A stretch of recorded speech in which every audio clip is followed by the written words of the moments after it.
Yo, what's going on, guys? Mush back at it with another video. Got quite a lot to talk about in this video.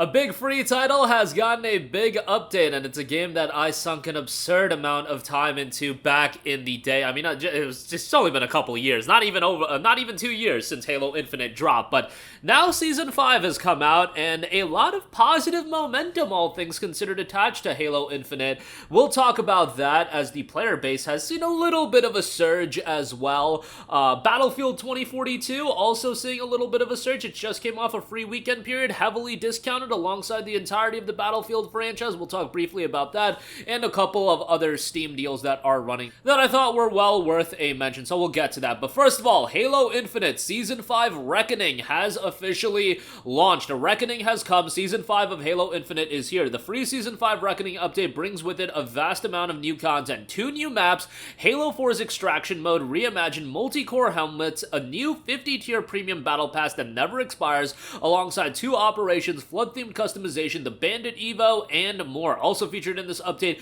is the next game-changing evolution of Forge. Players are now able to populate their maps with friends and foes from the Halo Infinite campaign. UNSC, Banished, and Forerunner units can now be used to create your very own PvE experience. It's a lot to take in, and they have a full debrief as well running over everything. There's a ton with Season 5, and really, this has been a major update and a shift for Halo Infinite as a whole. If you guys aren't familiar with my love for Halo Infinite, at least at one point I had a lot of love for this game.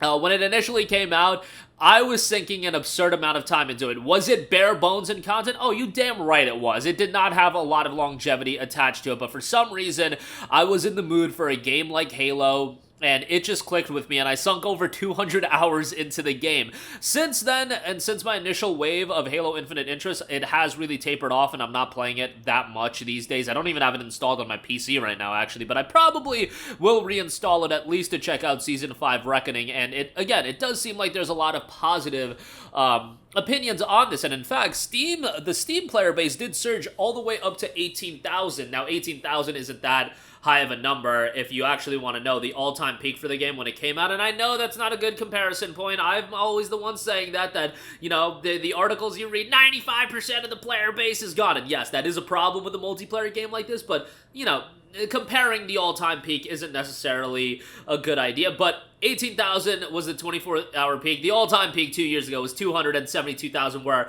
I think Halo Infinite got that stealth drop as a free-to-play multiplayer title, and a lot of people checked it out. Obviously, there's probably also a healthy number of people playing it on Xbox, and maybe even there's people playing it through the Xbox app. I don't know if that's the case, but definitely there's a lot of people playing it on Xbox, I would imagine. Halo Infinite's campaign is also 50% off for $29.99, and that campaign is actually pretty damn good, so that's something to check out.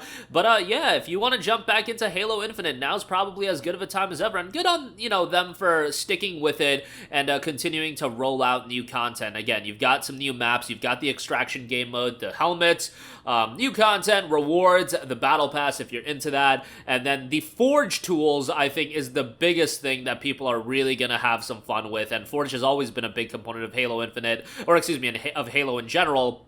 But it really should have been fully featured at launch. I mean, that was the issue with Halo Infinite. I know that they had to get it out in fall of 2021. It was an issue where it was initially supposed to come out as a launch title for the Xbox Series. It already got delayed for a year. It was literally a, you know, S or get off the pot type situation. Like, they had to get the game out, and, well, they didn't have to do anything, but I'm sure the powers that be really wanted to get the game out, and you look at the Xbox lineup, like, could you imagine that year if they didn't get Halo out either? Like, it would have just been a colossal disappointment, so I can understand on one sense why they rushed the game out. On the other sense, it's like, man, this game probably would have been done a lot of favors if it came out in the current state that it is in, and with all the content, all the Forge stuff, and yeah, it's just unfortunate that that is the reality we had to be dealt with, but, you know, not everything's gonna be 100% perfect all the time. It was reported that 343 is working on the next Halo campaign. When that actually comes out, it'll be interesting. It will be interesting if they just,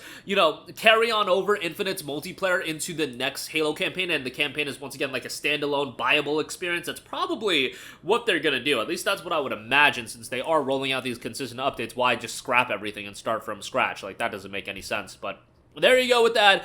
Also, moving on from that, do want to know Battlefield 2042 has also had quite the resurgence. It actually got well over 100,000 players. Now, to be fair, that 100,000 player concurrent number, it was because the game also had a free weekend period, so a lot of people checked it out. However, it has now stabilized at 29,000 people playing the game. That's a very healthy number for a game like Battlefield 2042. Now, the game is also heavily discounted. It's 84% off for $9.59. You can get the Elite Edition 67% off for $29.69, but still, for the state that 2042 was in, it is remarkable that it's at the level that it's at. Season 6 for Battlefield 2042 just dropped as well. I've heard that the game is a lot better. I haven't played it again in a long time, and I remember because Battlefield 2042 came out in the same year as Halo Infinite, and when 2042 was coming out, I was like, this is my last chance that I'm going to give to a multiplayer game. If this game isn't good, I think I'm just going to give up on multiplayer games in general, and obviously, 2042 wasn't great, but I got super into Halo Infinite, and then I got super into Call of Duty Modern Warfare 2, and then all three of those games, let's be honest, the reception for all of those games were pretty bad. That those games weren't that great and lacked content, etc., and yet here I still am, still being a sucker and playing all of these games, but, you know, we'll see how it goes with MW3, but right now, Battlefield 2042 heavily discounted, and that game has gotten quite a resurgence, and the whole Battlefield franchise is on sale as well. Battlefield 1 is $8, Battlefield 4 is $8, Battlefield 3 is $6, Battlefield 5 is $9.99, and Hardline is $7.99, if you do want to check out some of the classic Battlefield titles. Lastly, a couple of deals to note before I round out this video. Sifu is 40% off for $24. Sifu also just had its final update drop, and it also got released on Steam kind of recently, back in March. It was an Epic Game Store exclusive for a while. Really well done game by Slow Clap with a focus on martial arts. It is incredibly challenging, and, you know, it might make you rage a little bit, but the gameplay loop of Sifu is really well done, and the stylization, artistic presentation of the game, really slick and unique, in comparison to a lot of other games. Slow Clap also put out Absolver, and Absolver wasn't that great of a game, but I feel like they learned a lot from the development of Absolver and carried that over into Sifu, so I did pretty well with that, so check it out. Nice to see it finally on Steam, and $24 on that. Still kind of pricey, though, given that the game initially came out over a year and a half ago. And then lastly, Grand Theft Auto 5 is 63% off for $14.98. You also get the Criminal Enterprise Starter Pack with that. They want you on GTA Online, let's be real. They want you on GTA Online. GTA 5's campaign is great. I know everybody's waiting on a GTA 6 announcement, guys. Like, I feel like there's a quote-unquote leak every day on Twitter. The GTA 6 announcement's gonna come on this date. And I feel like we've been waiting for like months and months now. And hopefully it'll be announced by the end of the year. I am confident that it's gonna come out in fall of 2024. But nonetheless, for now, GTA 5 still well worth a pickup. Even if you hate GTA Online, the campaign is great. So I would recommend it on that front alone. But that'll do it for me. Again, Halo Infinite's latest major season update has come out. Season 5, a lot of new content. Forge mode has been expanded quite a bit. Might be a time to finally check that out or jump back into it. Battlefield 2042, a bit of resurgence on that, and a Battlefield franchise sale as well, and more Steam deals with Sifu and GTA 5. That's going to do it for me. Let me know all of your thoughts in the comments section down below. And as always, guys, thanks for watching, and I will catch you guys in the next one. Peace out.